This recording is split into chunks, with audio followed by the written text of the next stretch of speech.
everyone, welcome back to another YouTube video. Today's video we are over in my desk area of my apartment because we're talking about how to look good on Zoom. City lights are making me wanna be something else than I'm meant to. Spending time reminiscing of what it used to be, not letting go when I want to. Wishing I'd be all alone.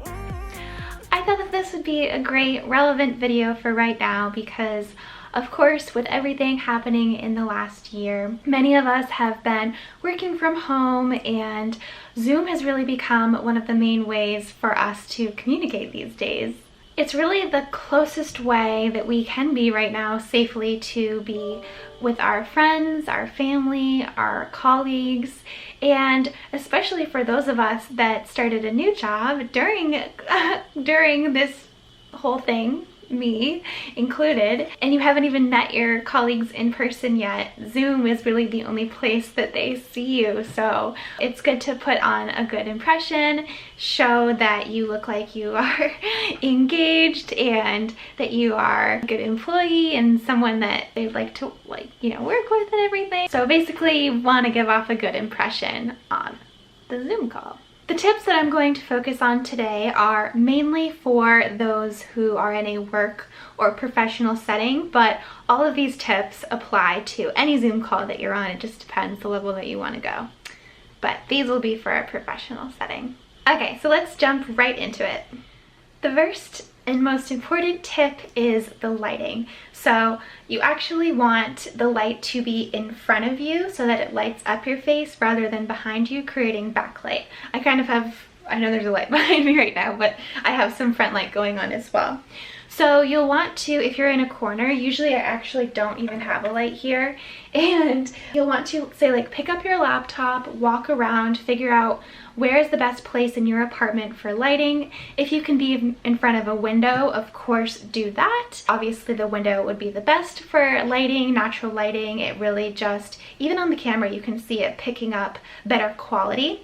But if you can't do that, I also can't do that, then you want to at least place a lamp or something behind the laptop. That way you're lighting from the front of your face and people are seeing your beautiful face. The second thing is the background. So obviously you don't want to look like you have a mess going on in your background. For me, I don't necessarily have a mess, but I don't like the look of my kitchen cabinets since they're like a clear open and you can see everything, and you can see like my kitchen in the background and like potentially if I had any dirty dishes in the sink. I just don't love it. So I like to use a fake background, so you can do that by just downloading any images from Google Images. I like for work to look for something that has like books, like you're in an office or a library kind of setting, or something that looks like you have a nice like background in the back, like a city view or like a water view or something like that. And then you just basically upload them to Zoom and kind of just try out the one that looks best and works best for you. You can also try turning your camera, so say if my laptop was here at this corner of my desk and that's pointing towards my ugly kitchen, I could, for example, say shift my big screen over here and put my laptop in this corner instead. That way it's really just more of a white wall background. So yeah, just shifting things around for whatever you feel comfortable. I know some people that I see on Zoom are just like, do not care what's in the background, and that's fine too. It's really just whatever like your preference is and whatever you feel comfortable with.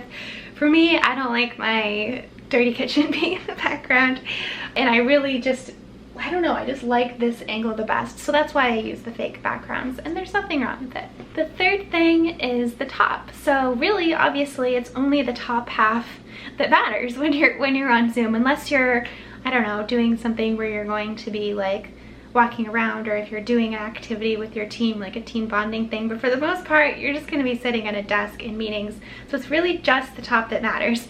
Exhibit A, I am wearing Nike shorts on the bottom, and you would never know. But yeah, I mean, most of the time during work, if I'm being honest, if I don't have meetings that I need to show my face on camera that day, I will wear something comfortable like a t-shirt.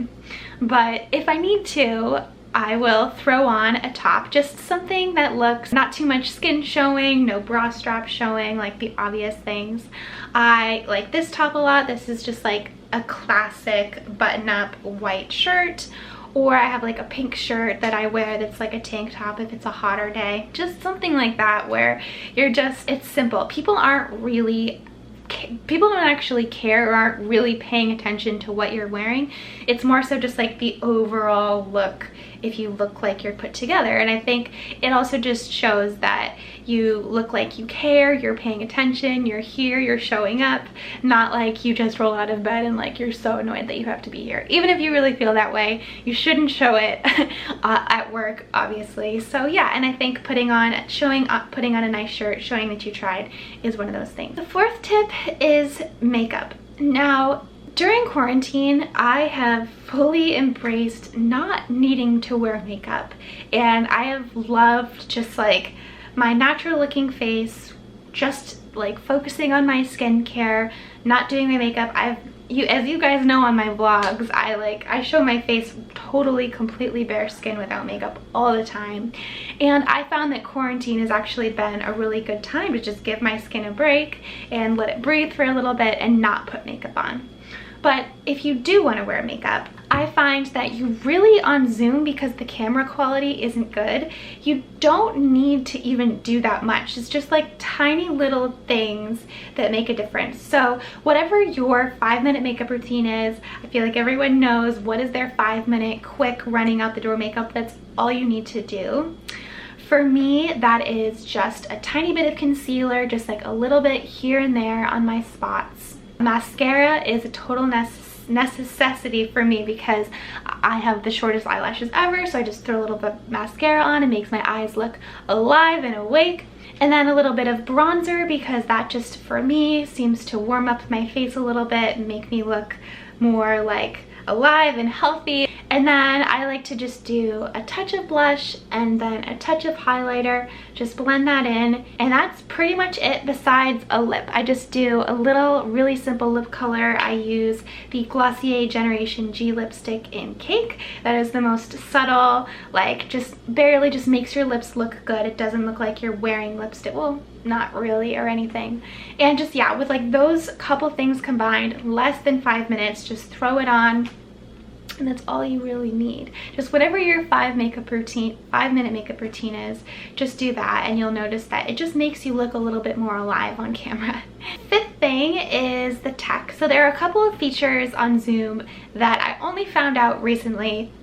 So the first one is the touch-up feature. So if you go into your settings, and then I show you how you navigate there, there's a button that you can select to touch up your appearance, which just, I find it just really, it's kind of like the clarity. If you guys use like Adobe Lightroom, I almost think of it as like the clarity slider, where it just like, and maybe a little bit of exposure too, where it just kind of like touches you up a little bit and makes it a little bit less like, I don't know, like you can see all of your features. It almost gives like a soft kind of effect. So if you want that, that is a feature to try out. Also, something that has saved me is that, say if you are joining a meeting and you're not going to have your camera on, you can select a button to have your microphone be off when you're joining a meeting. Like it'll automatically be off, and then same thing with your video. So it's like automatically off when you join, which saves you from being like, oh, like trying to cover it up, you know, like hold, you know, when you like hold the top like with your finger or something when you're joining a meeting because you're worried it's going to show you like, oh, trying to figure out the settings. Yeah, this just like automatically avoids all of that. Those are two buttons that I always have selected. And then if I want, when I know that I'm ready, then I'll hit the camera like turn on button and I'm good to go. So yeah, I would say always have, like, if you want, always have those features selected. And then the last tip, number 6, is just to have good posture. So not being, you know, like whatever in the background, actually looking like you are engaged, that you want to be there. So, you know, obviously stand up straight, try to put your shoulders back and lean in a little bit will really make a difference. And especially if you're talking to anyone like not even just your colleagues, but like, I don't know, managers, higher up, anyone else. You want to show them that you're there, you're engaged, and you want to be there, and you know, you're paying attention and everything. So, and it's also respectful to the person who is speaking, because you don't want to look like somebody is presenting that you're like looking over here or whatever. And so that's something that I always try to be mindful of, is if, say, you absolutely have to be like doing something else while you're on that meeting, like on your computer, like say, I don't know, prepping for another meeting or whatever, then try to do that on the screen that your camera is on. So say if this is my laptop here, or okay, yeah, say if this is my laptop here and my screen is here, like whatever work I'm doing, I would have on this screen as opposed to on this screen, because the camera is looking at me here.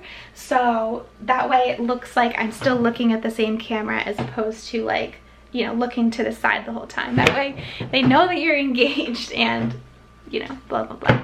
Alright guys, that is it. I know it's a short video this week. We're just doing little Thursday videos now, so I really appreciate you watching. If there are any other Zoom tips that you guys know of, definitely leave them in the comments below, because I'd love to know them as well.